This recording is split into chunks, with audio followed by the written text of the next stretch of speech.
झारखंड की राजनीति में एक ऐसे खिलाड़ी का आज अंत हो गया है जिसे खेल से बहुत प्रेम था। उसने जब राजनीति में कदम रखा तो पूरे झारखंड में अपने खेल का लोहा मनवाया। ऐसा नहीं है। ये तस्वीरें आप जरा देख ले। मैं कैमरामैन से कहूँगा कि घुमाए और बोकारो स्टील सिटी में तमाम जितने भी राजनीति करने वाले युवा पीढ़ी के लोग हैं वो जरा देख ले। कहा जाता है, इतिहासों में वर्णन है कि इंसान की खुशी और गम में ही इंसान की पहचान होती है कि उसने क्या कमाया है।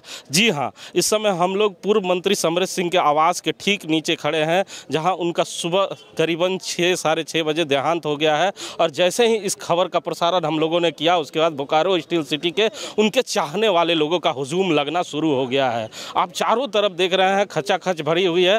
क्या भारतीय जनता पार्टी, क्या कांग्रेस पार्टी, क्या झारखंड मुक्ति मोर्चा और क्या किसी पार्टी और दलगत से उठकर लोग इस जगह पे आना शुरू हो गए हैं। आप चेहरे देखेंगे कि तमाम पार्टी के नेता यहाँ पे गमगीन माहौल में खड़े हैं और दादा को याद कर रहे हैं। कोई ना कोई उनके साथ कुछ ना कुछ पल जरूर बिताया है, उन पलों को याद कर रहे हैं। लेकिन हमारे साथ कुछ ऐसे शख्स लोग हैं जिन्होंने दादा के शुरू दौर से उनके साथ रहे हैं। हमारे साथ इस समय उनके सहयोगी भी हैं। आज दादा चले गए हैं, जब आपको सूचना लगी तो क्या सबसे पहले जहन में याद आया? क्या खो गया आज आप लोगों का? ऐसा हुआ कि लगा कि अब हम लोग टूअर हो गए, अब हम लोग का सहारा कोई है नहीं, सहारा ख़त्म हो गया और बहुत बहुत बहुत अफसोस हुआ। और ये जो गायब हुआ अब इसको भरा नहीं जा सकता है। जो राजनीतिक गायब हुआ है ये भरा नहीं जा सकता। ये जन जन के नेता। आप करीबी हैं दादा के परिवार से, सबसे पहले हमारे दर्शकों को बता दें, क्योंकि लगातार हमें फ़ोन आ रहा है कि दादा को कहाँ ले जाया जाएगा। दादा को तो उनके गांव में ही उनका दाह संस्कार किया जाएगा, देवलटाण। हाँ, चंदन क्यारी में देवलटाण है। लेकिन अभी प्रोग्राम बन रहा है हम लोग का कि पहले इनका शव यात्रा हम लोग निकालेंगे, सेक्टर 9 होते हुए, राम मंदिर होते हुए। चूँकि दादा निकलते थे तो पहले राम मंदिर वगैरह जाते थे। चलिए, सबसे बड़ी खबर से आपको रूबरू करा दूँ अभी कि आप जान लें कि दादा के पार्थिव शरीर को पूरे बोकारो स्टील सिटी में उन्हें घुमाया जाएगा, क्योंकि उनके चाहने वाले पूरे बोकारो स्टील सिटी के कोने कोने में है। तो उनकी अंतिम यात्रा का अंतिम दर्शन के लिए आपको दादा के आवास आने की आवश्यकता नहीं है, दादा खुद आपके पास ज़रूर चल के आएंगे। लेकिन हमारे साथ एक और शख्स हैं जो उनके साथ पुराने दुख के साथ ही रहे हैं। ज़रा बताएं कि कब दादा बोकारो आए थे और शुरू से बताएं। सुना है कि दादा बड़े खिलाड़ी। दादा 1972 में हम लोग को चास में पैर दिया था। उस टाइम हम लोग एक कंपाउंड में दादा खटिया लेके सोता था। कहीं से घूम के आते यूँ पर हम लोग 5 आदमी जुगाड़ करके दादा को ही करते। वहीं से हम लोग जयप्रकाश आंदोलन, वाजपेयी जी के हरि मंदिर में आना, ये सब दादा का बहुत बड़ा ही है। आप देन वाजपेयी जी हरि मंदिर जी, वाजपेयी हरि मंदिर आया था। हरि मंदिर आने के बाद वहाँ पर हम लोग बोला जी आपका नाम न वाजपेयी जी, क्या हमारा कुंडली बनाना आएगा? ऐसे वाजपेयी जी हम लोग से बहुत था। और दादा का बहुत बड़ा आंदोलन जनता से, पब्लिक से, ग्राम से, विलेज से, वर्कर से इतना था कि हम लोग दादा को नहीं जानते थे। दादा नेता है, दादा जैसे एक तो मेरा भाई है, जैसे हमारा बाप मर गया ऐसे लग रहा है। अच्छा, दादा को दादा क्यों कहते थे? दादा का मतलब क्या होता है? दादा अब थे कैसे, बंगाली में हम लोग बराबर भाई को दादा बोलते हैं और बड़ा भाई को बोलते हैं। आगे से सभी लोग दादा को बोलते हैं। दादा मतलब एक सम्मान, जैसे राजा का पदवी होता है ऐसे राजा का पदवी चास बोकारो आदमी दादा का पदवी दिया है। जब दादा के इतने करीबी आप हैं, शुरू दौर से दादा को देखा है, तो दादा को सबसे अच्छा चीज़ क्या लगता है? मतलब क्या पसंद था दादा? दादा का सही मीठा तो गुड़ का मीठा है। गुड़ का लड्डू कहीं होता है मदन, चास से गुड़ का लड्डू लाना, मतलब वो बहुत प्यार था। अच्छा, जब पहली बार दादा चुनाव जब हार गए थे उस समय आप थे उनके साथ?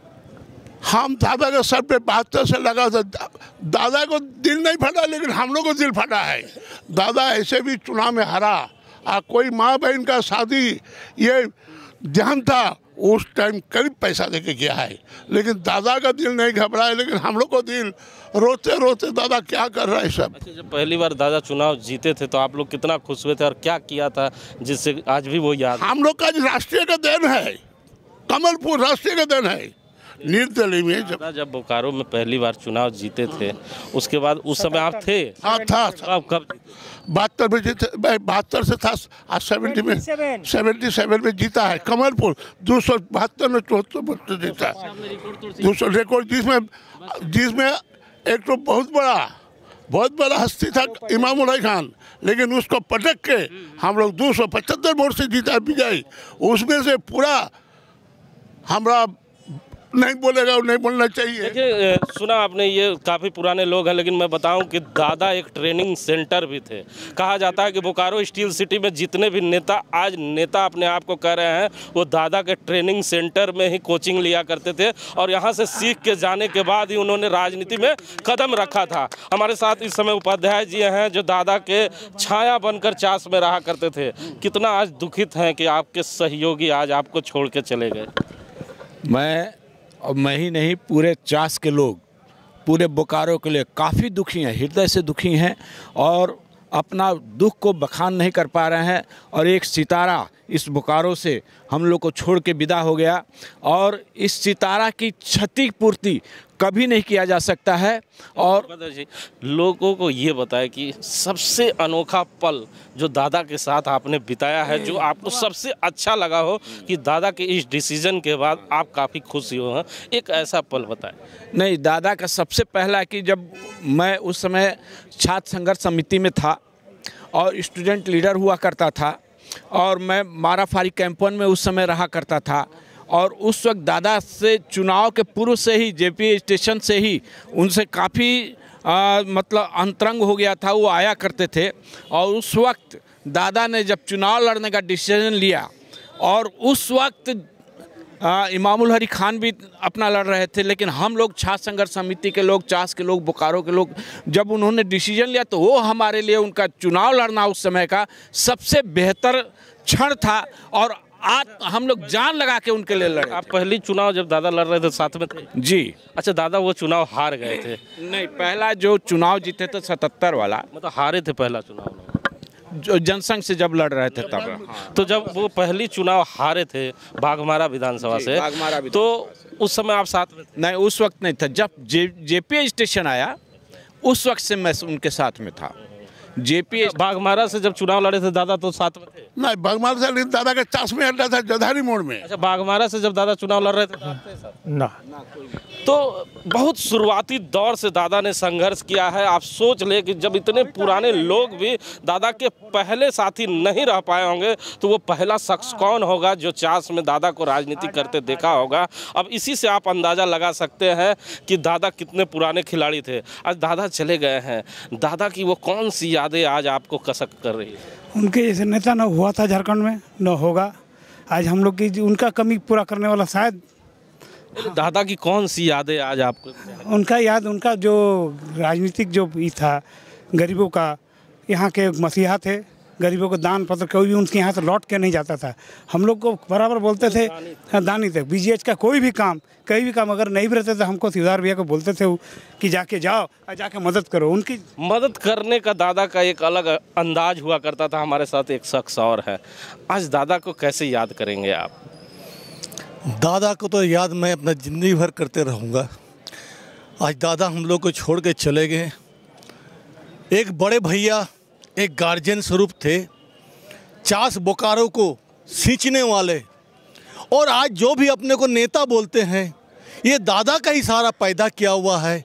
उनसे ही राजनीति का गुर सीखे हैं और सीख करके चाहे अब चंदन क्यारी बोलिए, चाहे आप बोकारो बोलिए, बेरमो बोलिए, पूरा बिहार बोलिए, एक समय था कि जिस समय सारा बिहार को वो संभालते थे। और हम तो अपने देखे हैं कि प्रतिदिन कोई न कोई प्रतिनिधि यहाँ आते थे उनसे मदद मांगने के लिए कि कैसे काम किया जाएगा, हमको थोड़ा गुर सिखाइए। अच्छा, रामदास साहब, सर यहाँ पे कौन कौन नेताओं के आने की सूचना हो रही है? क्योंकि दादा पूरे झारखंड के लोकप्रिय थे, तो बोलते सर तो बुलाने का जो जो बुला रहा था अपने ने तो दादा की कई ऐसी यादें हैं। अगर बात करूं तो क्योंकि बोकारो की राजनीति ही नहीं पूरे झारखंड की राजनीति में एक शख्स का एक अलग मुकाम था। चाहे विधानसभा में कुर्ता फाड़ना हो, चाहे विधानसभा के बेंच पे खड़ा हो जाना हो, या अपने उम्र को भी नहीं देखते हुए धरना प्रदर्शन पे दौड़ जाना हो, यह शख्स को कई तरीके से आप याद कर सकते हैं। ये मजदूरों के मसीहा थे,